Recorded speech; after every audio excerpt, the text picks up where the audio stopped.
Welcome to Ask and Learn. Okay, so here we're asked to identify the action-reaction pairs among these forces that are at play. So the first one is you step off a curb. So you can imagine that you're walking along a street, here's the curb, and the leg comes down and hits it. We know here that what happens is as you step off and onto the curb, your foot is going to apply a force onto the ground beneath it. Now, when the foot makes contact, the ground is going to exert a normal force with the exact same magnitude back in the opposite direction. This is why when you're stepping, your foot does not go through the ground and your foot does not come bouncing off the ground because the forces are equal to each other to cancel it out. And you continue to walk.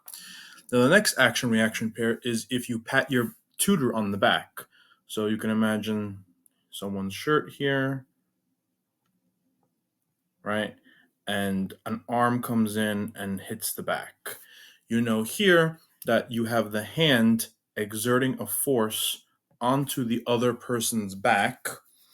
At the same time, when the hand makes contact with the back, the tutor's back is going to exert a normal force as well back onto the hand. You can imagine that's why, again, when you hit someone on the back, your hand does not go through them.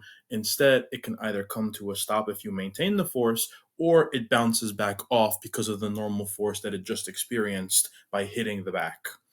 And the last thing is a wave hitting a rocky shore. So you can imagine that we have water waves washing on shore. And as the waves hit the shore, the water is exerting a force onto the shore.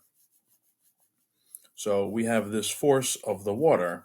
At the same time, we know that the shore is also exerting a force back onto the water, and this is actually what causes the water to dissipate because as the wave crashes, we know the water separates. It either goes back into the ocean where it came from, or it spreads out along the shoreline on the sand. So again, thanks to Newton's laws, we know that every action, every force has an equal and opposite reaction to try to cancel it out, to go back to a net of zero.